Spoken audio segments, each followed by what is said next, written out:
makanan merupakan sumber gizi bagi manusia dan sekaligus sebagai sumber makanan bagi mikroorganisme. Pertumbuhan mikroorganisme dalam bahan pangan dapat menyebabkan perubahan yang menguntungkan seperti perbaikan bahan pangan secara gizi, daya cerna, maupun daya simpannya. Tapi pertumbuhan mikroorganisme dalam bahan pangan juga dapat mengakibatkan perubahan fisik atau kimia yang tidak diinginkan, sehingga bahan pangan tersebut menjadi tidak layak untuk dikonsumsi. Hal tersebut terjadi pada bahan pangan yang sudah membusuk. Mikroba dapat mencemari pangan melalui air, debu, udara, tanah, atau alat-alat pengolah selama proses produksi atau penyiapan. Juga sekresi dari usus manusia dan hewan. Penyakit akibat pangan atau foodborne disease yang terjadi segera setelah mengkonsumsi pangan, umumnya disebut dengan keracunan. Pangan dapat beracun karena telah terkontaminasi oleh bakteri patogen yang kemudian dapat tumbuh dan berkembang biak selama penyimpanan, sehingga bakteri tersebut mampu memproduksi toksin yang berbahaya bagi manusia. Bakteri yang terkait dengan keracunan makanan diantaranya adalah Escherichia coli, Enteropathogenik, Salmonella, Shigella, Campylobacter, Listeria monocytogenes, dan lain-lain. Bahaya mikroba pada pangan perlu mendapat perhatian karena jenis bahaya ini sering menjadi agen penyebab kasus keracunan pangan. Escherichia coli merupakan bakteri patogen yang sering menyebabkan keracunan pangan dan juga menjadi salah satu mikroba indikator sanitasi. Keberadaan Escherichia coli pada bahan pangan dapat menunjukkan bahwa praktek sanitasi lingkungan yang buruk. Escherichia coli umumnya habitat pada saluran pencemaran manusia dan hewan. Escherichia coli dapat dengan mudah disebarluaskan di luar habitat asalnya melalui perantara air dan pangan. Pada kondisi tertentu, Escherichia coli dapat menyebabkan infeksi, terutama pada pasien dengan gangguan sistem imun atau pada kondisi di mana barier pada gastrointestinal terganggu. Bahkan Escherichia coli non-patogen sekaligus dapat menyebabkan infeksi. Pada bahan pangan hewani, metode penelitian antara alat-alat yang digunakan pada metode identifikasi bahan pangan hewan ialah autoclave, Bunsen alat pengering, inkubator, cawan Petri, gutting, Erlenmeyer, jarum Olse, lampu, desikator, oven, pisau, tabung Durkheim, tabung gas, spatula, spiritus, pH meter, pinset, timbangan, pipet skala 1 mili, sarung tangan, dan masker. Laminar air flow. Terdapat beberapa bahan yang dibutuhkan dalam penunjang penelitian ini, yaitu ikan cakalang segar, lactose atau LB, ikan kayu, mannitol salt agar atau MSA, asap cair dari tempurung, bismuth salt agar atau BSA, aquades, iosin metilin blue agar atau EMBA, nutrien agar atau NA, NaCl, alkohol 70% dan NaCl 0,9%, alkohol 95% dan juga tisu.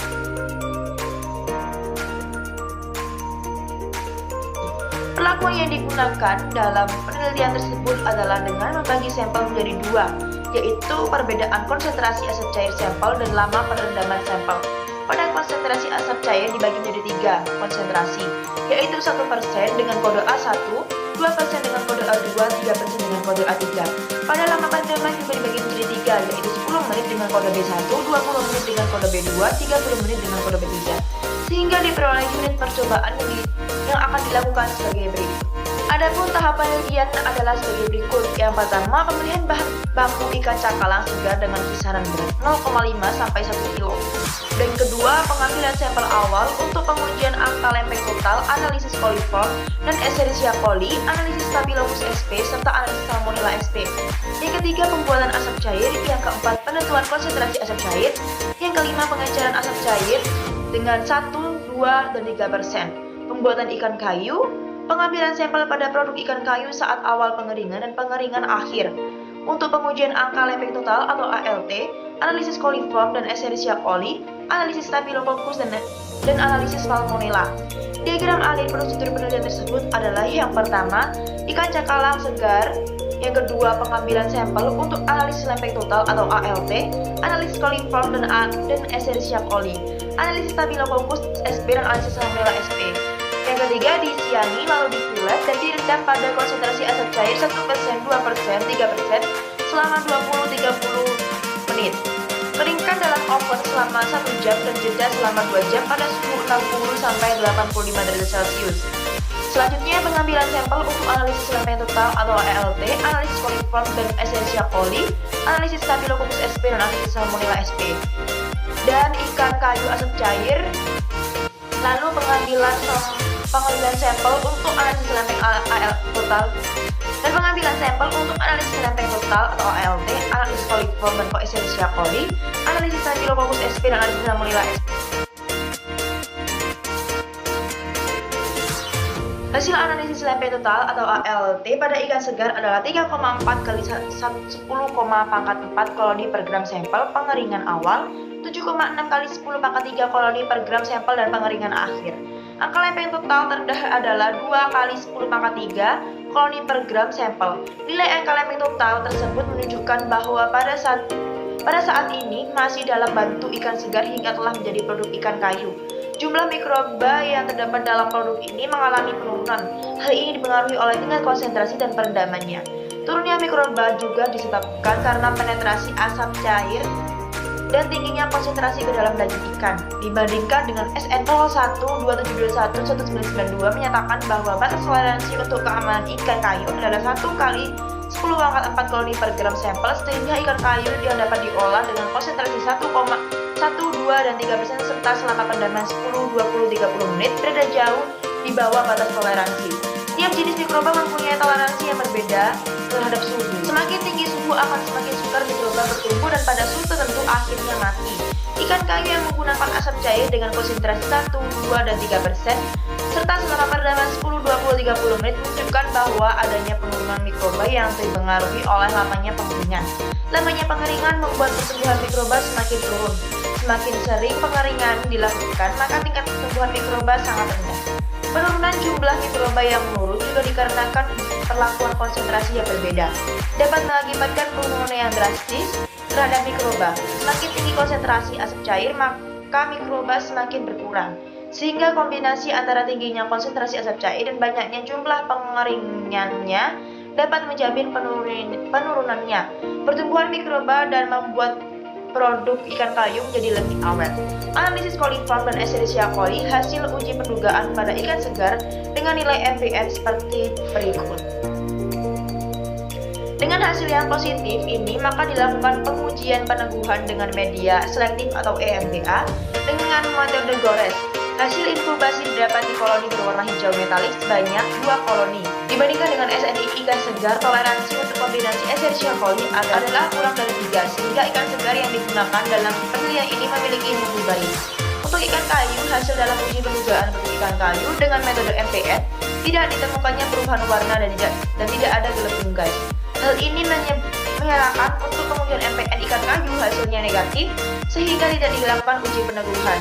Analisis total Staphylococcus, hasil analisis Staphylococcus pada ikan segar yang dilakukan dengan uji pendugaan dengan media lactose dan metode MPN didapati data 10⁻⁻1 sebanyak 2, pada 10⁻⁻2 terdapat 1. Dilakukan pengujian peneguhan yang menggunakan media mannitol soft agar atau MSA dengan metode penggoresan, kemudian diinkubasi selama 1 kali 24 jam. Namun tidak ditemukannya adanya pertumbuhan koloni Staphylococcus sp.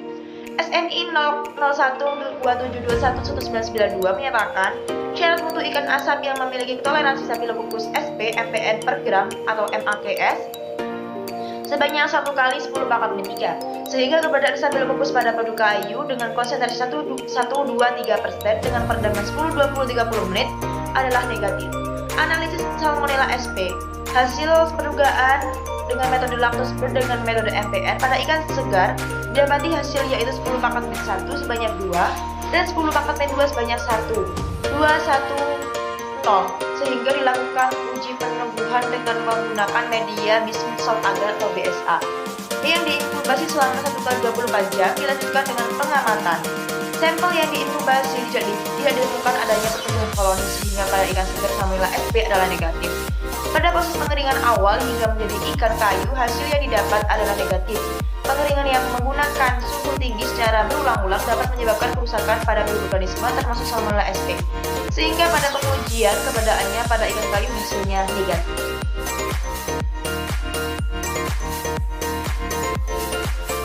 Selanjutnya adalah identifikasi bakteri patogen bahan makanan nabati. Bahan pangan nabati metode yang digunakan antara lain menggunakan alat-alat cool box, autoclave, kanikal penanas air suhu 1 derajat Celcius, oven, timbangan analitik, hot plates, stirrers, thermometer, magnetic stirrer, vortex, laminar airflow, micropipette, kabinet, tip biru, inkubator, kue bak, colony counter, cawan Petri disposable, refrigerator, cawan Petri, labu Erlenmeyer dengan ukuran 500-250 ml, tabung reaksi, pipet dengan ukuran 1, 5, 10, dan 25 ml, labu ukur dengan ukuran 250 ml. Terdapat beberapa bahan yang digunakan adalah sampel dari setiap tahapan proses pembuatan tahu, dari mulai kedelai, air bubur kedelai, bubur masak, sari kedelai, kecutan, dan gumpalan tahu. Dengan analisis mikrobiologi yang digunakan yaitu media plankton agar atau BCA, bahan pepton agar BCA, dan natrium klorida, Bacillus cereus agar atau BCA. Media suplemen yang digunakan adalah ekil dan polymyxin B.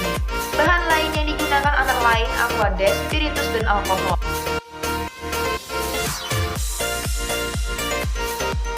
Metode pembuatannya adalah mula-mula kedelai dicuci hingga bersih.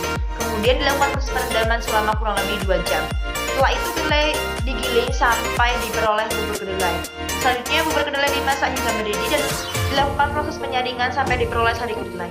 Sari kedelai kemudian ditampung dalam sebuah bak dan dilakukan penambahan agen penggumpalan berupa kecutan. Setelah terjadi proses penggumpalan, selanjutnya dilakukan proses pengepresan sekaligus pencetakan tahu hingga diperoleh tahu dengan bentuk segi 4 dengan ukuran kurang 5 x 5 2 cm. Analisis total mikroba, metode analisis jumlah total mikroba dengan menggunakan metode tuang atau pour plate. Pada bahan penilaian ini menggunakan seri pengenceran yaitu 10/1 sampai 10/4. Sebanyak 25 gram sampel dimasukkan ke dalam plastik steril yang kemudian ditambahkan 225 ml larutan NaCl 0,89% steril. Dari hasil homogenisasi ini diperoleh pengenceran 10/1. Kemudian membuat satu seri pengenceran dengan 9 ml NaCl dengan 0,89% steril dan dari setiap pengenceran dipipet sebanyak 10 ml. Kemudian dimasukkan dalam cawan Petri dan tuangkanlah 19-20 ml media BCA dengan suhu plus minus 45 derajat Celcius di dalam cawan Petri. Membagikan secara perlahan-lahan, kemudian media memadat semua cawan Petri kemudian diinkubasi selama dengan posisi cawan Petri terbalik pada suhu 30 derajat Celcius selama 24-48 jam dan kemudian menghitung semua koloni yang tumbuh. Analisis jumlah Bacillus cereus, metode analisis jumlah Bacillus cereus dengan metode sebar atau split plate. Pada penelitian ini menggunakan seri pengenceran 10/1 sampai 10/4.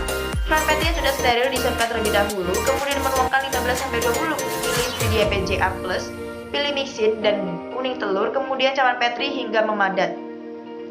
Sebanyak 10 gram sampel dimasukkan ke dalam plastik steril yang kemudian ditambahkan 90 ml larutan NaCl 0,89% steril. Dan hasil homogenisasi sampel tersebut diperoleh pengenceran 10/1. Setiap pengenceran dipipet sebanyak 0,1 ml yang kemudian diteteskan ke atas cawan Petri yang telah berisi media BCA. Larutan disebar hingga rata ke seluruh permukaan media menggunakan batang kaca bengkok. Semua cawan Petri kemudian diinkubasi pada suhu 37 derajat Celcius selama 24 jam dan semua koloni yang tumbuh dihitung dengan ciri-ciri koloni yang berwarna biru, turquoise, dan dikelilingi daerah keruh. Analisis jumlah Staphylococcus aureus, metode analisis jumlah Staphylococcus aureus dengan menggunakan metode sebar atau split plate. Pada penelitian ini menggunakan seri pengenceran 10/1 sampai 10/4. Cawan Petri disiapkan terlebih dahulu dengan menuangkan 15-20 ml media BPA plus ekil ke dalam cawan Petri steril dan biarkan memadat. Sebanyak 25 gram sampel dimasukkan ke dalam plastik steril yang kemudian ditambahkan 225 ml larutan NaCl 0,89% steril. Dari hasil homogenisasi ini diperoleh pengenceran 10/1. Buatlah satu seri pengenceran dengan 9 ml natrium klorida 0,89%. Dan dari setiap pengenceran dipipet sebanyak 0,1 ml yang kemudian diteteskan pada cawan Petri yang telah berisi media BPA. Larutan ini disebar hingga merata ke seluruh permukaan media menggunakan batang kaca bengkok. Semua cawan Petri kemudian diinkubasi pada suhu 37 derajat Celcius selama 24-48 jam. Dan semua koloni yang tumbuh dihitung dengan ciri-ciri koloni yang berwarna abu-abu kehitaman, bulat dengan diameter 2-3 mm. Dan apabila dicuplik tampak seperti karet. Pada koloni Staphylococcus aureus terdapat zona jernih di sekeliling koloni.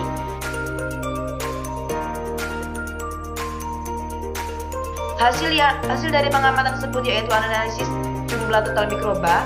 Hasil analisis terhadap jumlah total mikroba pada tiap tahapan proses tahu adalah sebagai berikut.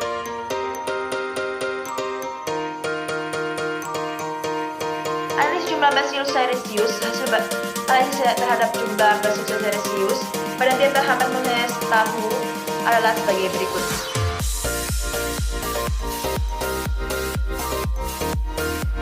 Dan juga pada Staphylococcus aureus, hasil analisis terhadap jumlah total Staphylococcus aureus pada tiap tahapan proses tahu adalah sebagai berikut.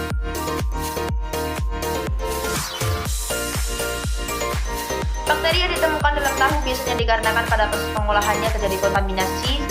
Sumber utama pencemaran bakteri pada tahu biasanya berasal dari bahan mentah, tanda dan air yang menjadi sumber utama dari bakteri yang dapat menyebabkan keracunan dan bakteri pembentuk spora seperti Bacillus sp. Lingkungan proses produksi dan karyawan atau pengolah makanan juga menjadi sumber pencemaran bakteri Bacillus dan bakteri pembentuk spora yang berasal dari tanah. Bacillus cereus dapat ditemukan pada berbagai jenis pangan seperti beras, kentang, dan pasta, daging dan hasil olahannya, susu dan hasil olahannya, biji-bijian, bumbu, sayuran, dan juga pada kacang-kacangan. Kontaminasi kedelai dan terjadi melalui tanah, di mana tanah merupakan habitat dari banyak mikroba, di antaranya Escherichia coli, Staphylococcus aureus, Bacillus sp. Air sebagai bahan yang selalu terlibat pada setiap tahap proses pembuatan tahu. Maka air berpeluang sebagai sumber kontaminasi oleh bakteri patogen yang berbahaya bagi konsumen apabila sanitasinya kurang baik. Air yang digunakan untuk bercuci tangan harus memiliki kualitas sebagai air bersih. Beberapa spesies bakteri yang umumnya terdapat di dalam air adalah Pseudomonas, Corynebacterium crotus, dan lain-lain. Bahan penggumpal yang umum digunakan oleh industri rumah tangga adalah kecutan atau biang tahu sebagai bahan penggumpalan dan merupakan cairan bening yang berwarna kekuningan yang berasal dari proses pembuatan tahu sebelumnya. Kecutan yang disimpan selama semalam memiliki keasaman yang tinggi, biasanya memiliki kisaran pH antara 3-4. Hal ini dikarenakan terbentuknya asam-asam organik oleh aktivitas mikroba yang ada dalam kecutan. Kecutan memiliki suhu sekitar 60-70 derajat Celcius. Suhu ini akan turun perlahan hingga mencapai 30 derajat Celcius setelah 14-15 jam. Dengan W yang bersuhu tinggi, maka diperkirakan bakteri-bakteri yang mampu bertahan adalah genera Bacillus, Lactobacillus, dan Staphylococcus. Sekian dari saya. Apabila terdapat edukasi yang saya berikan kurang atau pembicaraan saya dengan salah kata, saya mohon maaf sebesar-besarnya. Wassalamualaikum warahmatullahi wabarakatuh.